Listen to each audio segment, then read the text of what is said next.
One of the hardest things to do when moving abroad is to leave your family and friends behind and start in a completely new place from square one. I've moved twice so far, and let me tell you, I'm quite an expert in this field.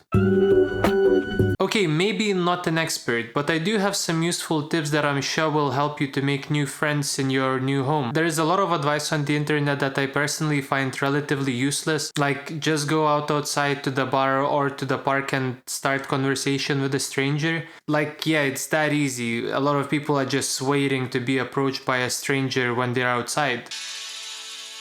So let's start with tip number one. I think that one of the most important things, especially if you're living abroad, is to learn a language. I met so many people in London and Barcelona who make zero effort at learning new language, and then they wonder how they are stuck in this small bubble. One of the nicest things of living outside of your own country is learning about local culture and customs, meeting people from different backgrounds. A lot of people just find friends from the same country that they moved in from, and after a while they start wondering why their life is not so much different from the one they had back home. Besides, language school is one of the best places to find your first friends when you move to a new country. For example, public language school that I'm in, they organize trips and activities outside of classes, so it creates the perfect opportunities to get to know your classmates better and build those friendships. Knowing the language also creates opportunities of meeting locals and better integrating into the city or the country that you live in. Another great way of meeting new people is by joining a club or a group. You can do that online, and usually the bigger the city, the more groups you'll find. Whether it's a book club, hiking group,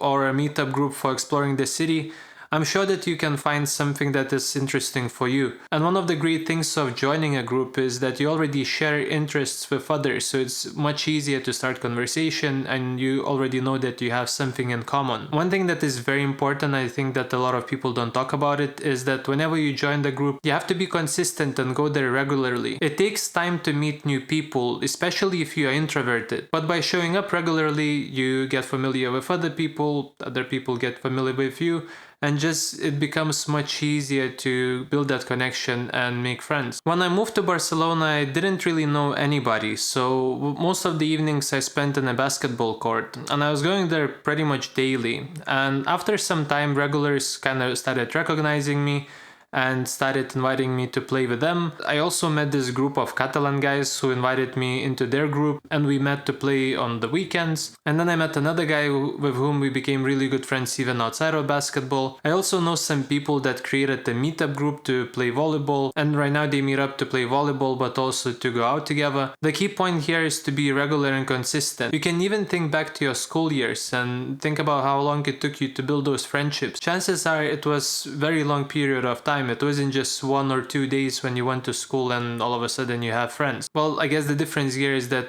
back then you were forced to go to school, whereas here you kind of have a choice. If you're a student, great way of meeting new people is by joining student organization or attending events on campus. Most of the people there are in a very similar stage of your life, and there's a lot you share. It might be love or hate of the professor, or same subject that you're studying, or the homework that you hated. There's a lot of things that you might have in common with other students. Over the last few years, it became more and more common to work from home, and while I absolutely love it, going to work was one of the ways I started making friends when I was in London and as well in Barcelona. If you go to the office, there might be someone to go out with, some sort of work events that you can attend to. Your colleagues might invite you to go for some after-work drinks or some sort of activity that they are planning after work. If you're a freelancer, going to co-working spaces might help. While it's going to be a bit harder to meet someone than for someone who's working for the company because you're not necessarily sharing the same projects or you might not be in the same team, there are a lot of co-working spaces that do after-work drinks or organize some sort of events that you can attend to. If you are moving with your significant other, it might be your girlfriend, boyfriend, wife, husband, I would say to not do absolutely everything together. While of course it feels way more comfortable to go out and do things together, I think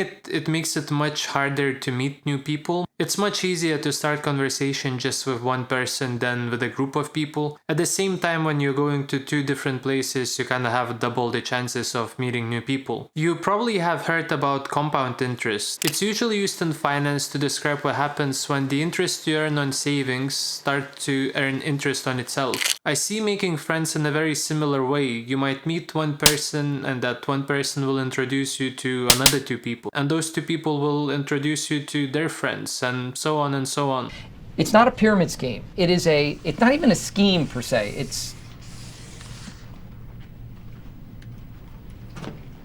practically one person might create your whole social group. With all that said, I think it's still important to know when you made a friend that is not necessarily the right one. What I mean by that is that when you move to a new city or a country, you might meet a bunch of new people, but the only thing that you might have in common is that you were new to the city and you just needed a friend. You definitely don't want to be stuck with someone who just loves to party, but you are the person who wants to wake up at 5 a.m. for some sunrise run. There's nothing wrong with partying or running, but if you are very different people with different interests, you don't really want to be stuck in a group of friends that are dragging you down. I think it's quite common sense, but when you have a very limited social circle in a new place, I think a lot of people stay friends with someone that they otherwise wouldn't. There is a great book by Dale Carnegie that is absolute classic on the subject. It's called How to Win Friends and Influence People. It gives great tips how to build meaningful relationships, and I cannot recommend it enough. I read it when I was in high school, and I'm rereading this book right now, and I still find a lot of nuggets of wisdom. I guess you can see the pattern from all these tips. You have to get out of your comfort zone, stay consistent, and do things regularly. It might take a bit of time, but I'm sure that everybody can make friends in a completely unknown place. And those friendships will enhance your experience of living abroad and create memories that will last you for the lifetime. Not to mention that your network will consist of people from all around the world. If you enjoyed this video, make sure you leave a like and share it with somebody who might benefit from it. Thanks a lot for watching, and I will see you in the next video. Bye bye.